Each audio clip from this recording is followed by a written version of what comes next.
What's going on, guys? How are we? That's better, eh? Maybe that'll take that off tonight. Take the hat off. What the fuck is going on? Did anyone see this game? Let's just talk about this game of football, right? Happy Anzac Day, everybody. Fucking thank you to the servicemen and women from the past and the present and the future. Okay, our country respects you and we love you and we thank you. Okay, let's finish that. Alright, that's all the fucking good shit. Alright, that's the good shit done with the heart, you know, the soul, all that. Let's get that off the fucking chest. Now it's time to talk about this game of football for starters, because it was a fucking disgusting game of football if you're a footy fan, because the umpiring was absolutely fucking atrocious. That's got me on the edge of my tipping point today. And you know what else has got me on the tipping point? Cunt to drive with their high beams on in a residential street. Are you fucking serious? Are you having a fucking laugh? Are you serious? Are you that fucking blind that you need to fucking maybe put your license down? Maybe go and hand it in. Maybe have it on a fucking 6 AM to 6 PM restriction.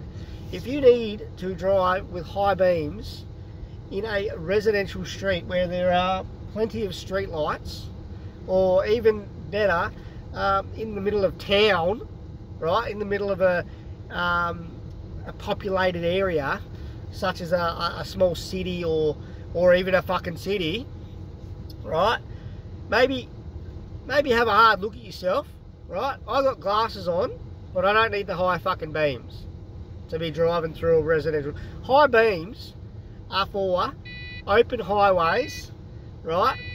Open highways.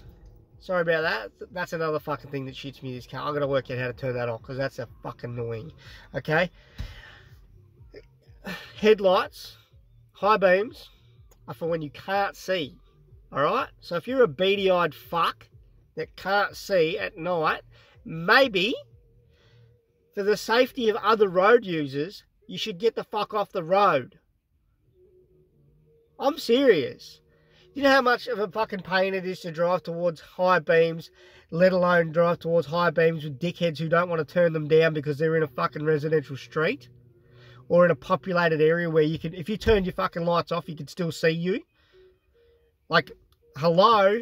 Like, we don't need a fucking Christmas tree driving around the streets, okay? We can see you. We know you're there. Alright? If you have problems seeing beyond your dashboard, okay, and onto the road, and to a extreme 100-metre distance, then you maybe need to go and get your eyes checked. And maybe ask Vic Roads, Tad Roads, fucking whoever roads to put you on a restricted licence so you can just drive in the fucking daytime and save everybody else from having a near fucking miss with you. Because you know how much of it... it's a fucking annoying for starters, but then the fact that you've got these high beams in your face and they don't turn them down and they think it's a good idea. They think it's a good... Oh, I can see. Don't worry about that cunt driving past me though. Oh, he doesn't need to see. He doesn't need to see where my car is. He doesn't... All he can... All I got is like these headlights in my face, and it's a fucking... You're an idiot, all right? So if you're one of them people and you watch this video and you're a high beam user in a residential street, fucking wake up to yourself, all right? Let's talk about the footy. The footy was a great game of footy as far as hard at the footy, a great contest, but are you fucking serious? The AFL needs to have a fucking hard look at themselves, all right?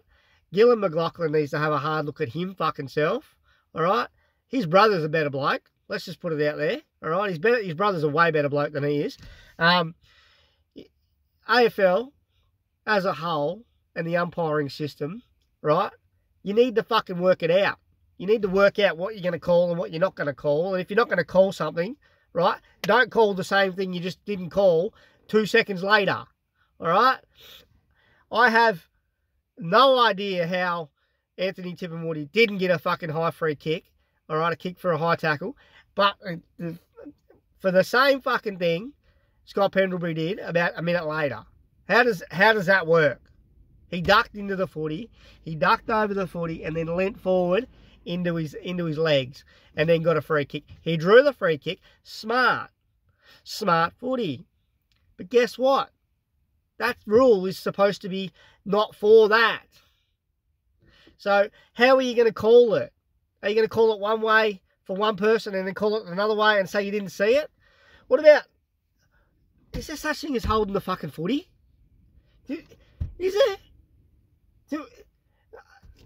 I see, and like, I get that you want the ball to just come out of the pack and the ball to keep going, and you want it to move forward, you want it to move back, you want it to move forward, and you want the ball, you want the game to keep flowing, and you want less stoppages. But unfortunately, the holding the ball rule, right? You can't hit the ground, then handball it. That's one call that I saw. He tackled, he went down in the tackle, hit the ground, handballed, play on. No. Tackle, hit the ground, get rid of the footy. Too late. You had your opportunity. You're on the ground. You tackled. You are tackled. That is holding the fucking footy. All right? One arm pinned, one armed out. Didn't get rid of the footy. I don't know. Play on. How did he get rid of the footy? No foot to it. No handball. Right? And then 2 seconds later, in the back. Like, literally 2 seconds. Holding the footy call, missed. Right there in front of the umpire. And the same umpire who didn't call it and called play on decided it would be a good idea to say in the back when he was in the side and then went into his back. 1:30 to go on the clock, and you're going to make these gay decisions. You're going to make these fuck-ass fuck-ups. Someone needs to fucking fix it. That's it. That's the early tipping point for the week. Hope you've enjoyed it. I got a bit on the high horse here. Essendon fan, yes, I know. I'm probably... You're going to say I'm biased, but you can get fucked because guess what? If you watch the game, you'll see what I'm saying. And it, you know, the umpiring in both codes is pretty fucked. In the NRL, don't even get me started on last week. Right? That is fucking clearly blocked him. That's everyone who knows what I'm talking about. Manly, Daly Cherry Evans. What a fucking atrocious call that was. And I'm glad that guy got the arse. See, AFL need to take a leaf out of the NRL book and just say, well, you know what, mate, you can have a week off. You catch you later. Go and do the state league, or go and do the VFL, or go and do your fucking countryside for a week. Go and remember what the rules are. That's it. See you later. Peace out, motherfuckers. I'm gonna go and eat some ice cream and I'm gonna enjoy it. Take care.